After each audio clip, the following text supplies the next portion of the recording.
Some women are simply born rich, confident, and naturally magnetic to their desires. Let's be clear, this podcast is not for them. However, if you're a soul-driven, visionary, or entrepreneurial woman who's been on a mission to learn how to create a better future bursting to come out of you, welcome to my world. I'm Jo Warwick, and this is Rich, Sexy, and Free. I've dedicated most of my career to helping women get to their core power and unlock the missing pieces for their own unique success. You may already know me as the author of The Big Book of Love. With 30 years experience in psychology, embodiment, manifesting, and energetics, we will be exploring together and with guests the keys to becoming rich, sexy, and free. So if this excites you, don't forget to like and subscribe on your favorite platform so you can stay up to date with the podcast. See, I am so happy to have you here. And just before you jump on, I think it's so important to share with the listeners. So this is our second time of recording this. And if you follow me on Instagram or any of my social media platforms, you'll know that I did an entire post about how I fucked up the first time round and yet learned from it so much. And it was such an empowering post for so many people who read it, and also of the experience for myself. I'm so grateful that you said yes and that we're here again. So I look forward to this. Welcoming as our very special guest today, Makhosi, the Royal Shaman. Please introduce yourself. Yes. Of course, I would say yes to doing this again. We had an absolutely amazing conversation the first time, but I know that when those sorts of things happen, there's always going to be something juicy that comes through anyway. For those of you who are listening and don't know who I am, I'm Makhosi. My brand is called the Royal Shaman. That's actually essentially what Makhosi translates into. Makhosi is a title.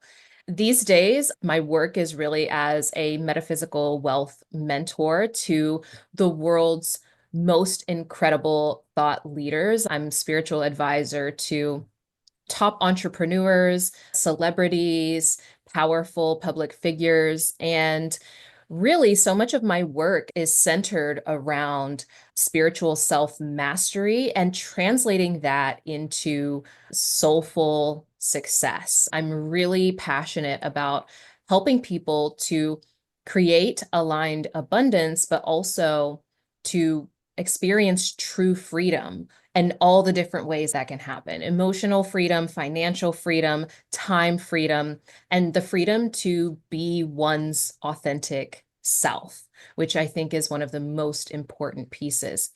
I got my start in business as a kid. I go way back. My first experience in the business space, I was like 9 and living with my Amish Mennonite family, selling rhubarb pies at the Amish market. I started my first business at 12. I started a tutoring company. I also was reading tarot for kids in middle school to make a little bit of extra money to pay for my little cell phone that I wanted to have. I've always had business in my background. I have 2 bachelor's degrees in both business and marketing management, and I've been an entrepreneur for over a decade now and made millions myself, helped my clients to make millions, but more importantly, from alignment. I was born into this life having certain spiritual gifting, but always putting it on the back burner. And when I was 23, 24 years old, graduated from college, was married with my first child, and skyrocketed to success in a direct sales company called Pure Romance. And it was so funny because I had this aha moment. I was like, wow, this is what everybody tells you success looks like. This is what they tell you you're supposed to want and you're supposed to strive for. And here I had it all at 24. And so I had a quarter life crisis and I started asking bigger questions like, who am I really? And what are we here for? What is the purpose? And all of this took me on a spiritual journey that led to me spending 5 years in initiation specifically in Africa. I was traveling back and forth. And that culminated in me completing an initiation, well, 7 initiations actually, in South Africa. to become what is called a Sangoma or a Zulu shaman, but also many of them would probably refer to me as a Sanusi because of my gifting and the kind of work that I do as a leader, but also in my role of advising and mentoring some of the world's most incredible leaders. Well, that's done. Thanks so much. End of podcast. Bye. It was funny as you were saying that. I had an insight into my own journey, and I'd never thought about it in that way as you described it. 24, you got it all. And the title of this podcast is Rich, Sexy, and Free. So I'm 27 when I started reconnecting with myself. At that point in my life, I was rich, sexy, and free in what everybody else said it should be. I was hot, young, sexy as fuck, having a great sex life, having this wonderful Sex in the City life. I had this incredible space. I was working for a company, like my dream job. I was traveling all over the world doing sporting events with other Olympians.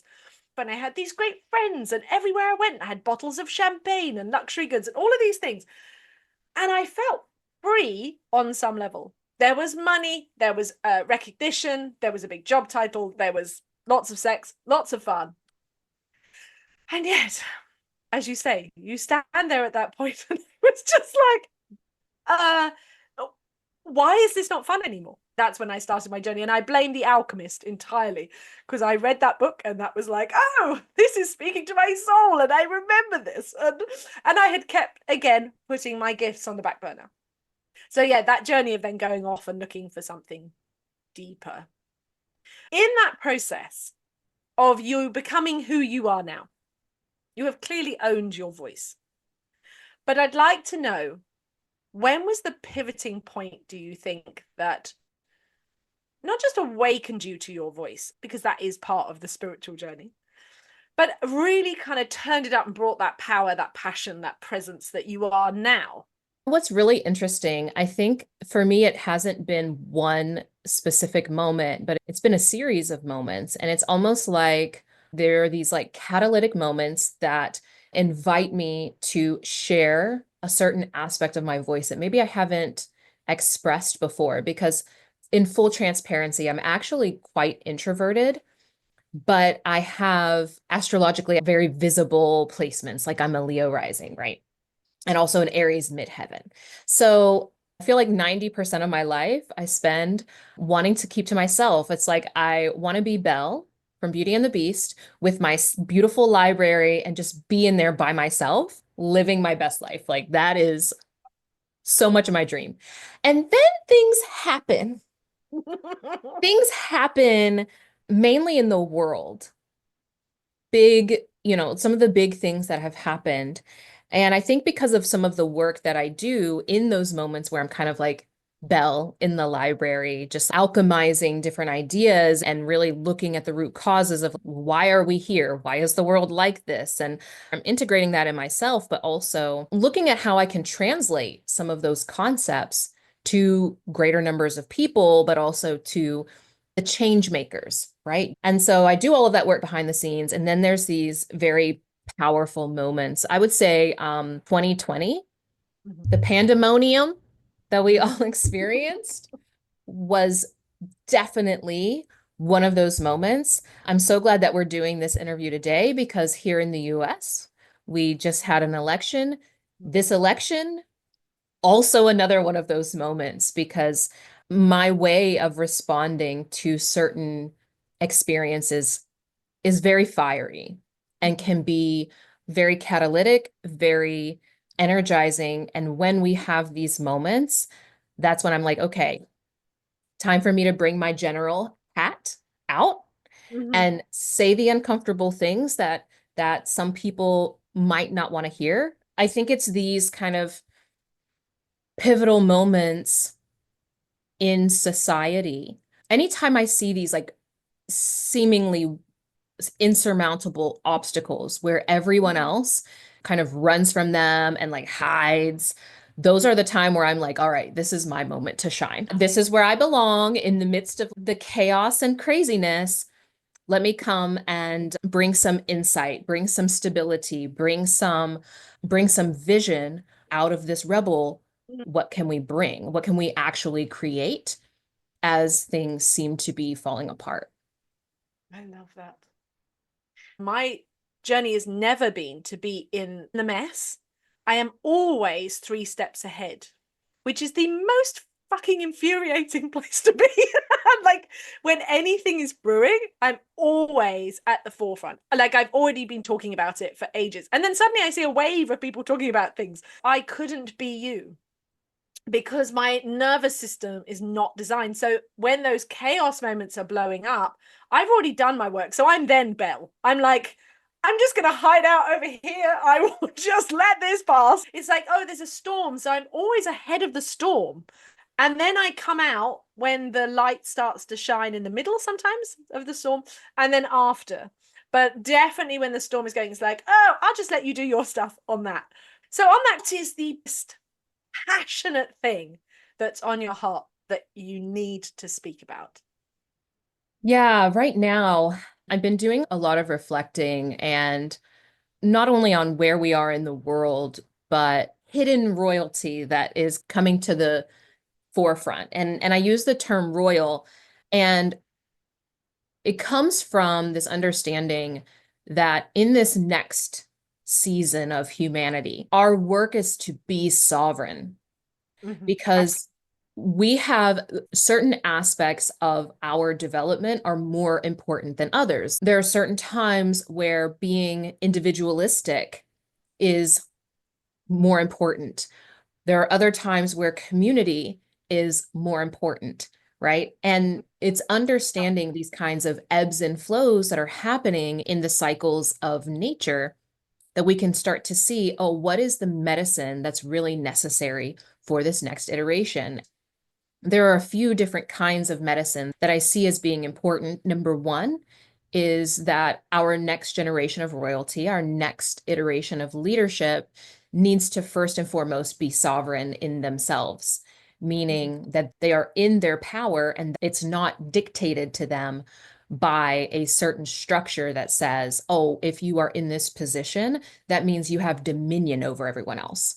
No, when I'm speaking of royalty, I'm talking about leadership that takes others into account, that takes their entire empire, meaning the people that they work with, their family, their community, but also the people whose lives that they're touching, even if they aren't fully aware of whose lives they're touching, that they take all of those people into themselves as they are making decisions about how we're moving forward. Because right now, so many systems are going to be rebuilt. So many ways of doing things are going to be restructured. And if we have leaders who are not aware of some of the shadows of where we're coming from that have created this chaos, that have created a world that isn't really equitable or accepting of diversity. And I don't just mean color of skin, I mean diverse experience. The natural order of things is diversity, is our unique differences and our acceptance of those unique differences. So if we let's say on a subconscious level, have a perception that a woman's role and purpose in life is to be a supporter. And that's like the extent to how we see a woman. But if you're called to lead, that's going to create problems. You're going to be creating a reality that doesn't allow for your full expression and for your full purpose, right? So that's a lot of the work that I do is supporting people in that. Another thing that's come up too is that we are moving into an age where community is going to be crucial. And I'm seeing this as number one, a great financial opportunity. Not that it needs to be financial, because I don't believe that all communities need to be monetized. A lot of people, because we're coming from an individualistic society, don't know how to be in community with other people, don't know how to be vulnerable, don't know how to, especially women, we have a lot of issues around our trust in one another. Many of us can remember being in high school and some of the betrayals that we experienced, and we're carrying those wounds. And so we've got to be able to look at those and start healing them, but also bring that through in what we're creating on our teams, on our public platforms, and so on and so forth. This has come up a lot in the last week in the conversations I've had as someone who doesn't live in America, and also speaking to friends who are British who live in America. Our societies are different. And one of the things you said about community, not everything being monetized, I don't see that as something in the UK. There's so many small community spaces, much more about having a cup of tea with your neighbor. I don't think it's as good as it was. What would you say to our listeners as the thing for them to focus on to do their part in this process forward? Number one, recognizing in this concept of sovereignty that we have to take responsibility for our safety, for our sense of safety, that first and foremost, it is created within, and then using the tool of discernment to be able to gain some clarity around, okay, I'm safe with me. I don't abandon me. I'm not going to abandon me for any space that I'm in. Is this a space that will allow for me to express certain more vulnerable things? Am I safe to do that in this place? And if you start to recognize certain things that are showing up in that community that let you know that actually, no, that's not really a safe place for you, finding that place or creating it. Many of us are being called to create that space. And for some of us, it's going to be centered around a common hobby, a part of a journey that we're on, like being a mother to a toddler. It's another example. Mm-hmm. I actually came to this realization when my husband and I were dating a long time ago. We've been together since 2009, 15 years in, okay? But in those first 2 years, when we were feeling out like whether we were going to be together mm-hmm. and really like commit to the long term, I realized I was like, I don't need you to be my everything. Absolutely. And actually, I don't want you to be my everything, because having one person be your everything is, number one, a lot of freaking pressure for that person. And it's very suffocating and stifling to them and their interests and their development. Number two, it also creates a bit too much codependency of anytime I need something, this person has to be the one to give me everything. So I'm going to say the same thing about community, and I'm going to say the same thing about friendships, that it's okay for us to have relationships that provide us with different things. Like I have my business besties. I have my husband for specific things. I have just a couple people that are my friends. And to get to that level, it's a thing for me. I totally get it. I'm very private as a person, which is quite a conflict. What you were saying was, I've put it in terms of this maturity, this psychological maturity of not only the society or individuals. And I talk about the sort of psychological, spiritual, emotional, mental, and sexual maturity. They're all separate things and they all grow up differently. And that maturity of what you were talking about, that sovereignty that comes from that place, you're sustained. Yes, you can be fed by healthy community, healthy friendships, healthy partnership. All of that is really important, but they're just the cherries on the cake. They're not the cake. And when you haven't got a good, solid, healthy, moist, well-cooked cake, which is you and your soul connection and all of that, then of course, if you have a crumbly cake, you're going to be dependent on all of those things. I feel like the more that you come to love and accept all these different aspects of you and you really know yourself, that's the key to being able to be vulnerable in the right places and with the right people. Sometimes we put labels on certain relationships or on certain people, like that's my friend, and then we make it mean a certain thing. And what I'm realizing, friend can mean a lot of different things to a lot of different people. And I have recognized that I've just made assumptions of, oh, well, we're friends, so that means blank, right? And instead paying attention to observing people's behavior, observing what comes out of their mouth, using discernment to determine, is this community, is this space ultimately what I want? Isn't that the incredible catalyst of the US election? In some ways, is creating an incredible opportunity for people to self-reflect. Like who I am and what I'm saying. Do I like what they're saying? Do we fit anymore? Depending on how intimate that relationship. And can I also forgive and have compassion and recognize, just because you have a thought or a belief around this, but is that who you really are? And can we have a conversation about what does that really mean to you? And to what degree, right?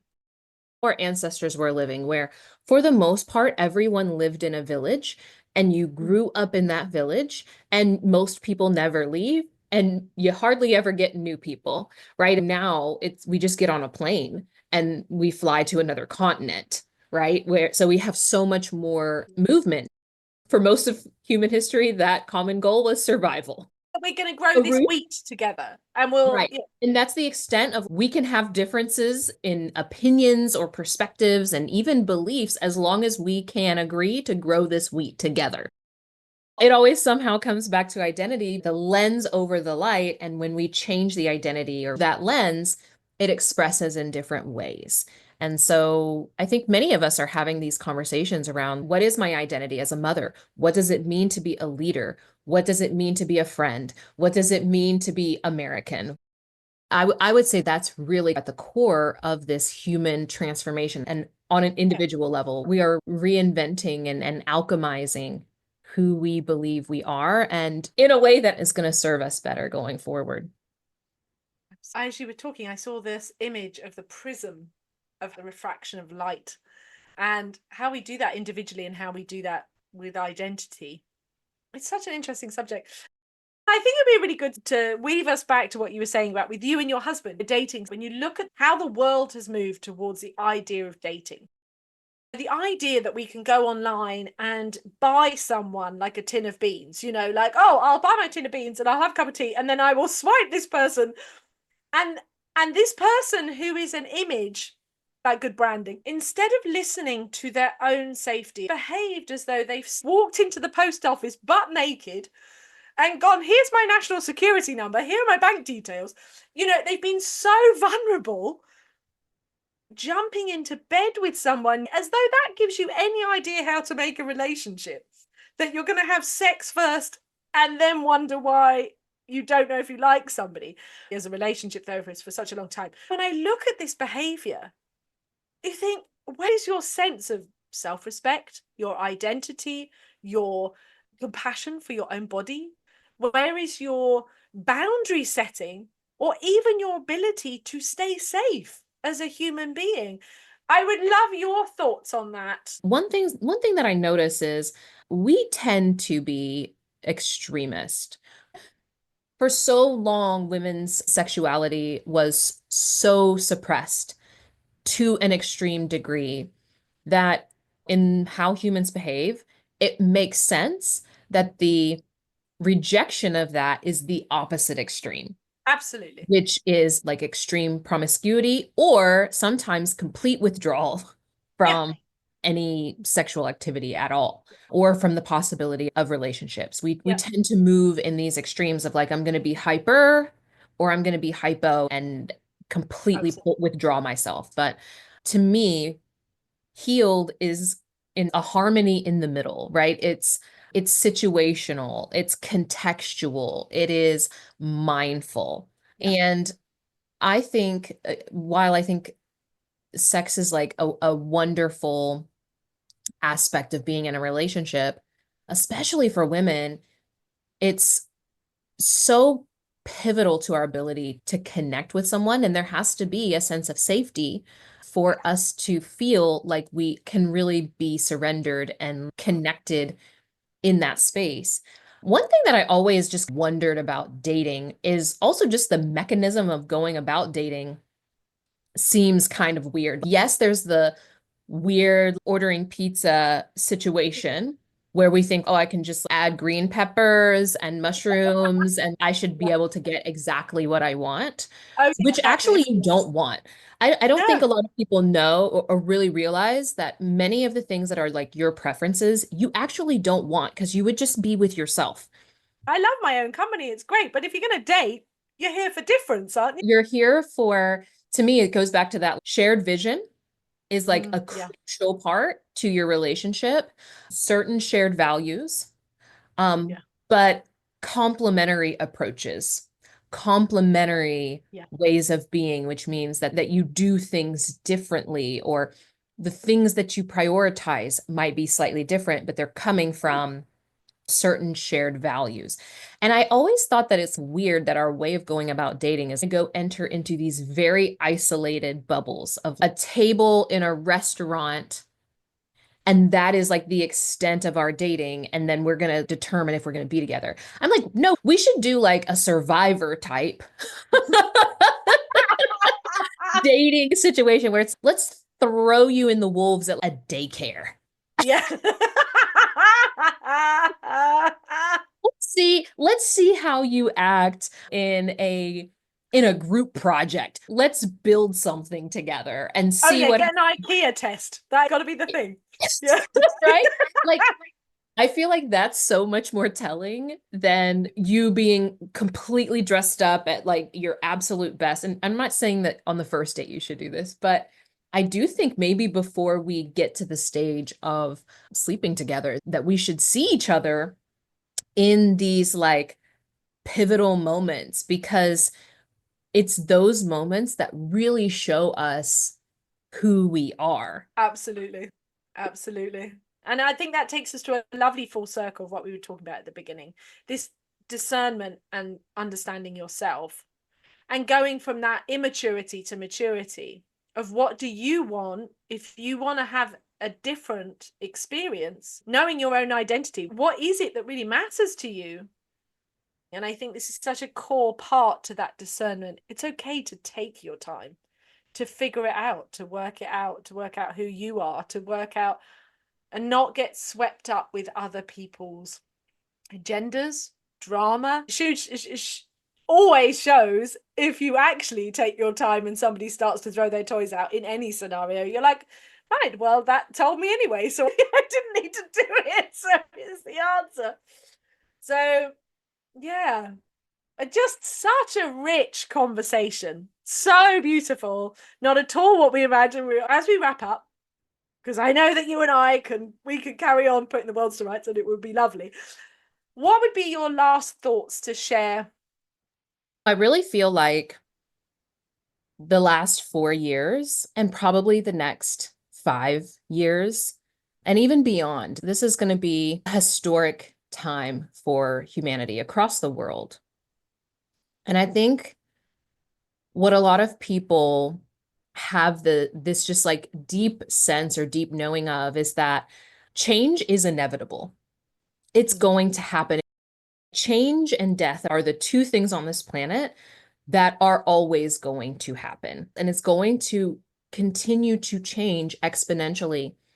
And the best thing that we can do is to really become a master at embracing change, to actually embrace being an agent of change. And I think that comes back to what so much of our conversation has been about giving yourself permission to self-reflect, to reevaluate, to to question your own standards and values and ideas about who you think you need to be, about what it is that you really want, because we've all been programmed. Like that's just part of being human, that we are conditioned to think certain ways, act certain ways, believe that certain things are possible for us. And now more than ever, it's important that we question those things. And if we can, from a more objective place, be able to examine and say, you know what, actually, that way of thinking hasn't been serving me. Right. My mom and I have these conversations. My mom is very young. She had me as a teenager.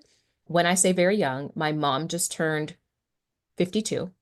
And she says all the time, I'm old, I'm old, I'm old. I can't do that because I'm old. And I'm like, Mom, you could literally meet a man. You all could get married in 2 years. You could have a 25-year marriage potentially. You could have an entire other career, like a dream career. Like there's so much left. And so I think the opportunity for us all right now, and I'm encouraging my clients to do this, especially with concepts like motherhood, like leadership. What does it mean to be a leader? And really being empowered to start creating new identities, new pathways. One way I'm doing this myself is really shifting my idea around what does it mean to be a spiritual leader? My own spirit squad has been encouraging me to really assess where we're going. Is that going to continue to serve us? Is that going to work for who I'm here to be? So I have to just navigate a world that is used to seeing women in this category, mothers in this category, entrepreneurs in this category, leaders this way, right? And dismantle all of those, seeing who I am and what ways of being I've accepted and whether or not those are serving me and going to allow for me to shine my light. Hallelujah. I'm so with you. I'm so with you. Yes. And you said the words, I go first. And it is such a thing. I've been my biggest client. I've been my biggest journey. I've been my biggest and ever evolving experience. And it is that it's okay to change. I'm Joe Warwick 2000.457 probably now. But that's okay. I'm still Joe Warwick in the core. And following what lights me up. Oh, such a juicy, wonderful conversation. Makhosi, it's been a delight. Would you like to tell people where they can find you to find out more about your amazing work? Absolutely. So the best place these days is to find me on Instagram at the Royal Shaman. Also on my website, theroyalshaman.com. And I also have a slew of content over on YouTube. And my channel, of course, is The Royal Shaman. If you're watching on YouTube, the tags are all in the bottom. And if you're listening on any of the lovely podcast platforms, you will find everything in the show notes. I love our conversations and I will definitely enjoy having another one. Hopefully in the future, we'll be able to talk again as life shifts and changes. Yes, I'd love that. Thank you for having me. You're most welcome. It's been great to connect with you today. But before you leave, if you haven't already, don't forget to come and be part of the community. Just simply go ahead and visit richsexyandfree.com. And I look forward to seeing you next week on the podcast.